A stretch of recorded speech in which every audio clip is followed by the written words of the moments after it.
Hi అండి. ముందుగా అందరికీ నా యొక్క హృదయపూర్వక నమస్కారాలు తెలియజేస్తున్నాను. స్వాధ్యాయం బుక్ రీడింగ్లో భాగంగా సాయి సచ్చరిత్ర నుంచి జ్ఞానాన్ని తీసుకుంటున్నాం కదా. సో మరి ఈరోజు ఇంకా మరింత జ్ఞానాన్ని తీసుకునే ముందు మరి అందరూ ధ్యానానికి సిద్ధమేనా? ధ్యానంలో ఉంటూ ఈ జ్ఞానాన్ని తీసుకోవాల్సిందిగా మనస్ఫూర్తిగా అందరినీ కోరుకుంటున్నాను. సో మరి చక్కగా ఉన్న చోటనే స్థిరమైన సుఖ ఆసనంలో కూర్చోండి. వేళ్ళల్లోకి వేళ్ళు పెట్టుకోండి. మీ రెండు కళ్ళను కూడా క్రాస్ చేసుకోండి.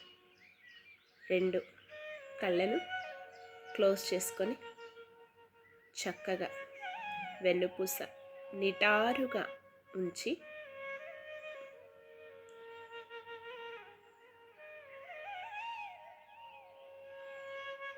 ప్రశాంతంగా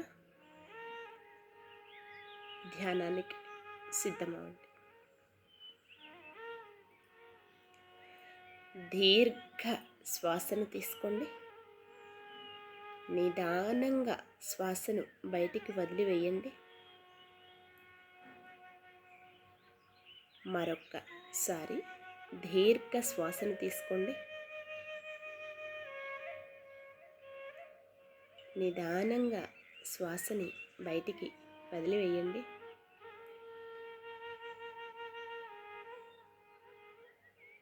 మరొక్కసారి దీర్ఘ శ్వాసను తీసుకోండి.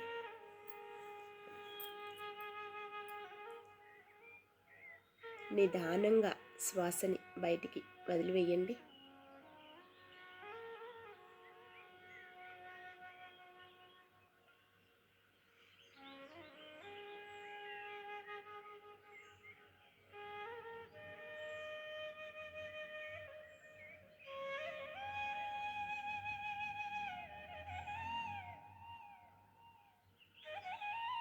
శరీరం మొత్తం ఎంతో తేలికగా అయిపోయింది కదా.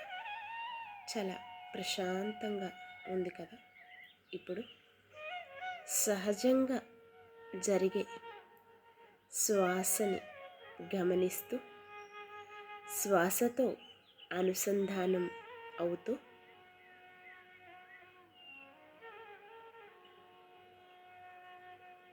మీ అంతరంగంలోనికి ప్రయాణించండి. My dear masters and dear friends,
okay my dear masters and my dear friends, చక్కగా అందరూ ధ్యానంలో ఉంటూ జ్ఞానాన్ని తీసుకోవాల్సిందిగా కోరుకుంటూ సెక్షన్ని స్టార్ట్ చేస్తున్నాను. ఓం శ్రీ సాయినాథాయ నమః. శ్రీ సాయి సచ్చరిత్రము 48వ అధ్యాయం. సద్గురుని లక్షణములు సేవడే సపత్నేకర్ దంపతులు. ఈ అధ్యాయమును ప్రారంభించినప్పుడు ఎవరో హేమాత్ పంత్ను బాబా గురువా లేక సద్గురువా అని ప్రశ్నించిరి. ఆ ప్రశ్నకు సమాధానమిచ్చుటకే సద్గురువు లక్షణములను హేమాత్ పంత్ ఇట్లు వర్ణించుచున్నారు. సద్గురువుని లక్షణములు: ఎవరు మనకు వేదాంతములను శాస్త్రములను బోధించెదరో, ఎవరు చక్రాంకితము చేసెదరో, ఎవరు ఉచ్ఛ్వాస నిశ్వాసలను బంధించెదరో, ఎవరు బ్రహ్మమును గూర్చి అందముగా ఉపన్యసించెదరో, ఎవరు భక్తులకు మంత్రోపదేశము చేసి దానిని పునశ్చరణము చేయుమందురో, ఎవరు తమ వాక్శక్తిచే జీవిత పరమావధిని బోధించగలరో, కానీ ఎవరు స్వయముగా ఆత్మ సాక్షాత్కారము పొందలేరో అట్టివారు సద్గురువులు కారు. ఎవరైతే చక్కని సంభాషణల వల్ల మనకు ఇహపర సుఖములందు విరక్తి కలగజేసెదరో, ఎవరాత్మ సాక్షాత్కారమందు మనకు అభిరుచి కలుగునట్లు చేసెదరో, ఎవరైతే ఆత్మ సాక్షాత్కార విషయమున పుస్తక జ్ఞానము కాగా ఆచరణ ఎందనుభవము కూడా పొందియున్నారో అట్టివారు సద్గురువులు. ఆత్మ సాక్షాత్కారమును స్వయముగా పొందని గురువు దానిని శిష్యులకెట్లు ప్రసాదించగలరు? సద్గురువు స్వప్నమందైనను శిష్యుల నుండి సేవను కాని ప్రతిఫలమును కాని ఆశించడు. దానికి బదులుగా శిష్యులకు సేవ చేయతలచును. తాను గొప్పవాడనియు తన శిష్యుడు తక్కువవాడనియు భావించడు. సద్గురువు తన శిష్యుని కొడుకు వలె ప్రేమించుటయే కాక తనతో సరిసమానముగా చూచును, లేదా పరబ్రహ్మ స్వరూపముగా చూచును. సద్గురువుని ముఖ లక్షణమేమన, వారు శాంతమున కునికి పట్టు. వారెన్నడూ చాపల్యమును కాని చికాకును కాని చెందరు. తమ పాండిత్యమునకు వారు గర్వించురు. ధనవంతులు, పేదలు, ఘనులు, నీచులు వారికి సమానమే. హేమాత్ పంత్ తన పూర్వజన్మ సుకృతముచే సాయిబాబా వంటి సద్గురువు ఆశీర్వాదమును సహవాసమును పొందెదనని తలంచును. బాబా యవ్వనమందు కూడా ధనము కూడబెట్టలేదు. వారికి కుటుంబము కానీ, స్నేహితులు కానీ, ఇల్లు కానీ, ఎట్టి ఆధారము కానీ లేకుండెను. 18 ఏండ్ల వయస్సు నుండి వారు మనస్సును స్వాధీనమందు ఉంచుకొనిరి. వారొంటరిగా నిర్భయముగా నుండేడివారు. వారెల్లప్పుడూ ఆత్మానుసంధానము యందు మునిగి ఉండేడివారు. భక్తుల స్వచ్ఛమైన అభిమానమును చూచి వారి మేలు కొరకు ఏమైనా చేయుచుండేడివారు. ఈ విధముగా వారు తమ భక్తులపై ఆధారపడి ఉండేడివారు. వారు భౌతిక శరీరముతో నున్నప్పుడు తమ భక్తులను ఏ అనుభవములు నిచ్చుచుండిరో అట్టివి వారు మహాసమాధి చెందిన పిమ్మట కూడా వారిపైన ఆధారపడిన భక్తులకిప్పటికీ నొసగుచున్నారు. అందుచే భక్తులు చేయవలసినదేమన, భక్తి విశ్వాసములనేడి హృదయ దీపమును సరిచెయ్యవలెను. ప్రేమయను ఒత్తిని వెలిగించవలెను. ఎప్పుడు ఇట్లు చేసెదరో అప్పుడు జ్ఞానమనే జ్యోతి అంటే ఆత్మ సాక్షాత్కారము వెలిగి ఎక్కువ తేజస్సుతో ప్రకాశించును. ప్రేమ లేని జ్ఞానము ఉత్తది. అట్టి జ్ఞానం ఎవరికీ అక్కరలేదు. ప్రేమ లేనిచో సంతృప్తి ఉండదు. కనుక మనకు అవిచ్ఛిన్నమైన అపరిమిత ప్రేమ ఉండవలెను. ప్రేమను మనము ఎట్లు పొగడగలము? ప్రతి వస్తువు దాని ఎదుట ప్రాముఖ్యము లేనిదగును. ప్రేమ అనునదే లేని ఎడల చదువుట కానీ వినుట కానీ నేర్చుకొనుట కానీ నిష్ఫలములు. ప్రేమ అనునది వికసించినచో భక్తి, నిర్వ్యామోహము, శాంతి, స్వేచ్ఛలు పూర్తిగా నొకటి తరువాత ఇంకొకటి వచ్చును. దేనిని గూర్చి కానీ మిక్కిలి చింతించనిదే దాని యందు మనకు ప్రేమ కలుగదు. యథార్థమైన కాంక్ష, ఉత్తమమైన భావము ఉన్న చోటనే భగవంతుడు దాన్నే సాక్షాత్కరించును. అది ఏ ప్రేమ, అదే మోక్షమునకు మార్గము. ఈ అధ్యాయములో చెప్పవలసిన ముఖ్య కథలను పరిశీలించదము. స్వచ్ఛమైన మనస్సుతో ఎవరైనను నిజమైన యోగీశ్వరుని వద్దకు పోయి వారి పాదములపై పడినచో తుట్టతుదకతడు రక్షింపబడును. ఈ విషయము దిగువ కథ వలన విశదపడును. శావడే షోలాపూర్ జిల్లా అకల్కోట్ నివాసి సపత్నేకర్ న్యాయ పరీక్షకు చదువుచుండెను. తోటి విద్యార్థి శావడే అతనితో చేరెను. ఇతర విద్యార్థులు కూడా గుమ్మిగూడి తన పాఠముల జ్ఞానమును సరిగ్గా నున్నది లేనిది చూచుకొనుచుండిరి. ప్రశ్నోత్తరముల వలన శావడేకు ఏమీ రానట్లు తోచెను. తక్కిన విద్యార్థులు అతనిని ఎక్కిరించిరి. అతడు పరీక్షకు సరిగ్గా చదవకపోయినానను తన యందు సాయిబాబా కృప ఉండుటచే ఉత్తీర్ణుడగుదనని చెప్పెను. అందుకు సఫత్నేకర్ ఆశ్చర్యపడెను. సాయిబాబా ఎవరు? వారినేల అంత పొగుడుచున్నావు అని అడిగెను. అందువలన శావడే ఇట్లనెను. షిరిడీ మసీదులోనొక పకీరు కలరు. వారు గొప్ప సత్పురుషులు, యోగులు. ఇతరులున్నను వా రమోహమైన వారు. పూర్వజన్మ సుకృతము ఉన్నా కానీ మనము వారిని దర్శించలేము. నేను పూర్తిగా వారినే నమ్మి ఉన్నాను. వారు పలుకనిది ఎన్నడూ అసత్యము కానేరదు. నేను పరీక్షల్లో తప్పక ఉత్తీర్ణుడు అగుదును. వారు నన్ను ఆశీర్వదించి ఉన్నారు కనుక వారి కృపచే తప్పక చివరి పరీక్ష యందు ఉత్తీర్ణుడయ్యేదను అనెను. సఫత్నేకర్ తన స్నేహితుణ్ణి ధైర్యమునకు నవ్వెను.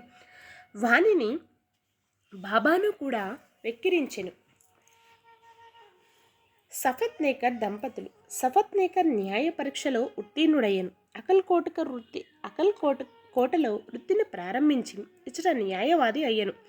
10 సంవత్సరముల పిమ్మట అనగా 1913లో వానికి గల ఒక కుమారుడు గొంతు వ్యాధితో చనిపోయెను. అందువలన అతని మనస్సు వికలమయ్యను. పండరీపురం, గానగాపురం మొదలగు పుణ్యక్షేత్రములకు యాత్రార్థము పోయి శాంతి పొందవలననుకొనెను. కానీ అతనికి శాంతి లభించలేదు. వేదాంతము చదివెను, కానీ అది కూడా సహాయపడలేదు. అందులో శావడే మాటలు అతనికి బాబా ఎందుగల భక్తియు జ్ఞప్తికి వచ్చెను. కాబట్టి తాను కూడా షిరిడీకి పోయి శ్రీ సాయిని చూడవలననుకొనెను. అతడు తన సోదరుడు అగు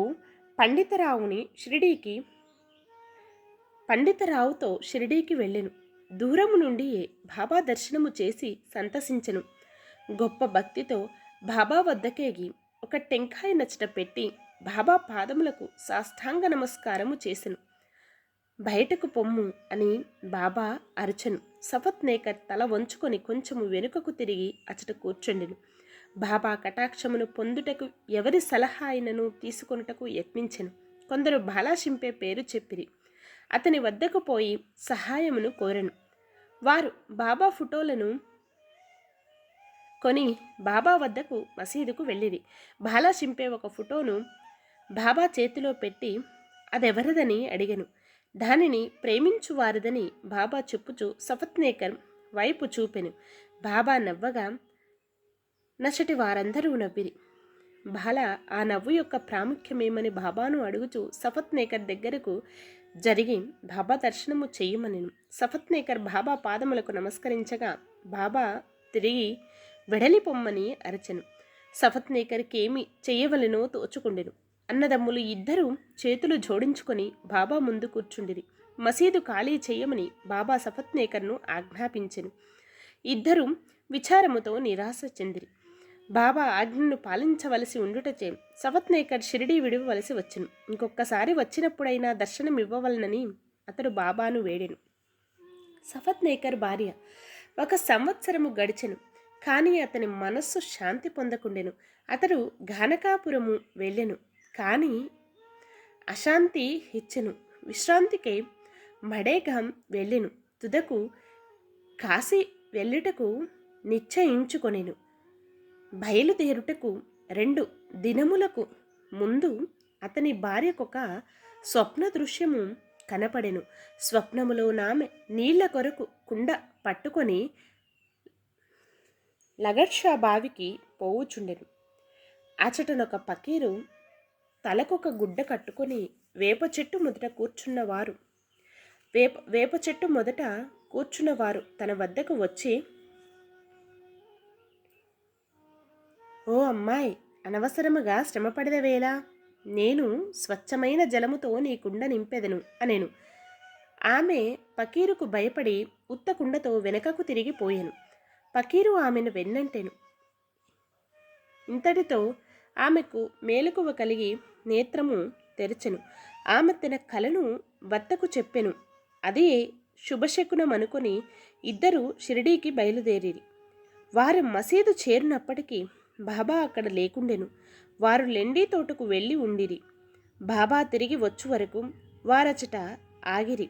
ఆమె స్వప్నములో తాను చూచిన పకీరుకు బాబాకు భేదమేమీ లేదనెను. ఆమె మిగుల భక్తితో బాబాకు సాష్టాంగముగా నమస్కరించి బాబాని చూచుచూ అచ్చటనే కూర్చుండెను.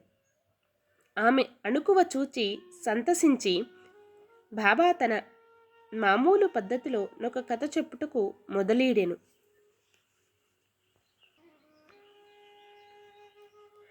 నా చేతులు, పొత్తి కడుపు, నడుము చాలా రోజుల నుండి నొప్పి పెట్టుచున్నవి. నేననేక ఔషధములు పుచ్చుకుంటిని, కానీ నొప్పులు తగ్గలేదు. మందులు ఫలమివ్వకపోవుటచే విసుగు చెందితిని, కానీ నొప్పులన్నీ ఇచ్చుట వెంటనే నిష్క్రమించుట కాశ్చర్యపడుచుంటిని అనెను. పేరు చెప్పనప్పటికీ ఆ వృత్తాంతమంతయు సఫత్నేకర్ భార్యదే. ఆమె నొప్పులు బాబా చెప్పిన ప్రకారము త్వరలో తగ్గిపోవుటచే ఆమె సంతసించెను. సఫత్నేకర్ ముందుగా పోయి దర్శనము చేసుకొనెను. మరల బాబా బయటకు పొమ్మనెను. ఈసారి అతడు మిక్కిలి పశ్చాత్తాపపడి ఎక్కువ శ్రద్ధతో నుండెను. ఇది బాబాను తాను పూర్వము నిందించి ఎగతాళి చేసిన దాని ప్రతిఫలమని గ్రహించి దాని విరుగుడు కొరకు ప్రయత్నించుచుండెను. బాబా ఒంటరిగా కలుసుకొని వారికి క్షమాపణ కోరవలనని యత్నించుచుండెను. అట్లే ఒనర్చెను. అతడు తన శిరస్సును బాబా పాదములపై పెట్టెను. బాబా తన వరద హస్తమును సఫత్నేకర్ తలపై పెట్టెను. బాబా కాళ్ళు ఒత్తుచు సఫత్నేకర్ అక్కడనే కూర్చుండెను. అంతలో ఒక గొల్ల స్త్రీ వచ్చి బాబా నడుమును పట్టుచుండెను. బాబా ఒక కోమటి గూర్చి కథ చెప్పదొడంగెను. వాని జీవితములోని కష్టములన్నీ వర్ణించెను. అందులో వానికొక కొడుకు మరణించిన సంగతి కూడా చెప్పెను. బాబా చెప్పిన కథ తనదే అని సఫత్నేకర్ మిక్కిలి ఆశ్చర్యపడెను. బాబాకు తన విషయములన్నీ తెలియటచే విస్మయ మందెను. బాబా సర్వజ్ఞుడని గ్రహించెను. అతడందరి హృదయములను గ్రహించుననెను. ఈ ఆలోచన మనస్సులో మెదులుచుండగా బాబా ఆ గొల్లశ్రీకి చెప్పుచున్నట్లే నటించి సఫత్నేకర్ వైపు చూచి ఇట్లనెను. వీడు తన కొడుకును నేను చంపితినని నన్ను నిందించుచున్నాడు. నేను లోకుల బిడ్డలను చంపెదనా? ఇతడు మసీదునకు వచ్చి ఏడ్చుచున్నాడేలా? అదే బిడ్డను వీని భార్య గర్భములోనికి మరల తెచ్చెదను. ఈ మాటలతో బాబా అతని తలపై హస్తముంచి ఏ, ఓదార్చి ఇట్లు అనెను. ఈ పాదములు ముదుసలివి, పవిత్రమైనవి. ఇక నీ కష్టములు తీరిపోయినవి. నా యందే నమ్మకముంచుము, నీ మనోభిష్టములు నెరవేరును. సఫత్నేకర్ మైమరచెను. బాబా పాదములను కన్నీటితో తడిపెను. తరువాత తన బసకు పోయెను. సఫత్నేకర్ పూజా సామాగ్రి సమకూర్చుకొని నైవేద్యముతో మసీదుకు భార్యతో పోయి ప్రతిరోజు బాబాకు సమర్పించి వారి వద్ద ప్రసాదము పుచ్చుకొనుచుండేడివారు. ప్రజలు మసీదులో గుమ్మిగూడి ఉండేడివారు. సఫత్నేకర్ మాటి మాటికి నమస్కరించుచుండెను. ప్రేమ వినయములతో నొక్కసారి నమస్కరించిన చాలునని బాబా నుడివెను. ఆనాడు రాత్రి సఫత్నేకర్ బాబా చావడి ఉత్సవమును చూచెను. అందు బాబా పాండురంగను వలె ప్రకాశించెను. ఆ మరుసటి దినమింటికి పోవునప్పుడు బాబాకు మొదట 1 రూపాయి దక్షిణ ఇచ్చి తిరిగి అడిగినచో 2వ రూపాయి లేదనక ఇవ్వవచ్చునని సఫత్నేకర్ అనుకొనెను. మసీదుకు పోయి 1 రూపాయి దక్షిణనివ్వగా బాబా ఇంకొక రూపాయి కూడా అడిగెను. బాబా వానిని ఆశీర్వదించి ఇట్లు అనెను. టెంకాయను తీసుకునుము, నీ భార్య చీరకొంగులో పెట్టుము, హాయిగా పొమ్ము, మనస్సునందెట్టి ఆందోళన ఉంచుకుము. అతడు అట్లే చేసెను. 1 సంవత్సరములో కొడుకు పుట్టెను. 8 మాసముల శిశువుతో భార్యాబిడ్డలు షిరిడీకి వచ్చి ఆ శిశువును బాబా పాదములపై పెట్టి ఇట్లు ప్రార్థించరు. ఓ సాయి, నీ బాకీ నెట్లు తీర్చుకొనగలమో మాకు తోచుకున్నది కనుక మీకు సాష్టాంగ నమస్కారము చేయుచుంటిమి. నిస్సహాయుల మగుటచే మమ్ముద్ధరించవలసినది ఇక మీదట మేము మీ పాదములనే ఆశ్రయించదము కాక. అనేక ఆలోచనలు, సంగతులు స్వప్నావస్థలోను జాగృతావస్థలోను మమ్ములను బాధించును. మా మనస్సులను నీ భజన వైపు మరల్చి భజన వైపు మరల్చి మమ్ము రక్షింపుము. ఆ దంపతులు తమ కుమార్నకు మురళీధరను పేరు పెట్టిరి. తరువాత భాస్కర్, దినకరను 2 జన్మించిరి. బాబా మాటలు వృధా పోవని సఫత్నేకర్ దంపతులు గ్రహించిరి. అవి అక్షరాలా జరుగునని కూడా నమ్మిరి. 48వ అధ్యాయము సంపూర్ణము. సద్గురు శ్రీ సాయినాథ్ అర్పణమస్తు. శుభం భవతు. ఓం శ్రీ సాయినాథాయ నమః.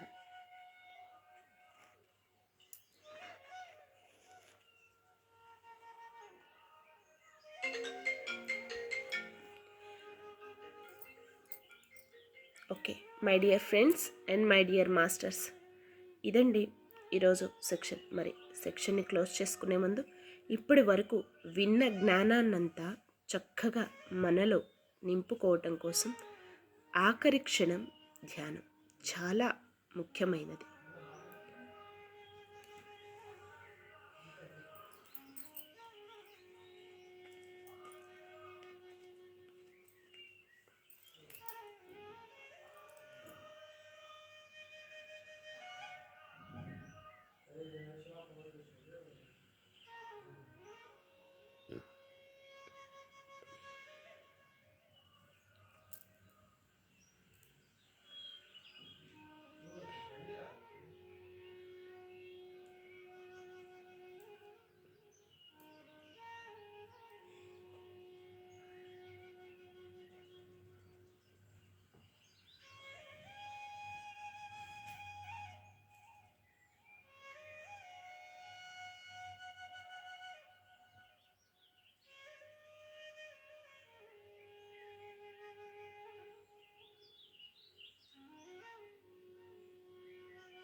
Okay my dear friends and my dear masters, ధ్యానం కంటిన్యూ చేసేవాళ్ళు చేయండి.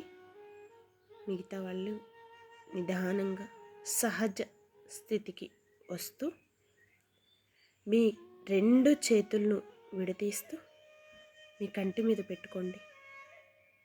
5 4 3 2 1 0.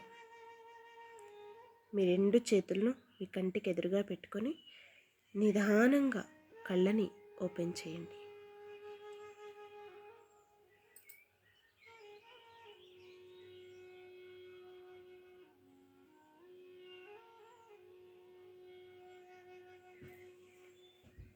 ఓకే, ఇదండి మరి ఈరోజు సెక్షన్. మరి ఇంత అద్భుతమైన సెక్షన్ జరగటానికి సహకరించిన అందరికీ అన్నింటికీ నా యొక్క హృదయపూర్వక నమస్కారాలు తెలియజేస్తున్నాను. Thank you everyone, love you everyone, thank you to all, love you to all, thank you universe, love you universe, thank you, thank you, thank you. సర్వేజన సుఖినో భవంతు. మరి మరొక సెక్షన్లో మళ్ళీ కలుసుకుందామండి. Thank you.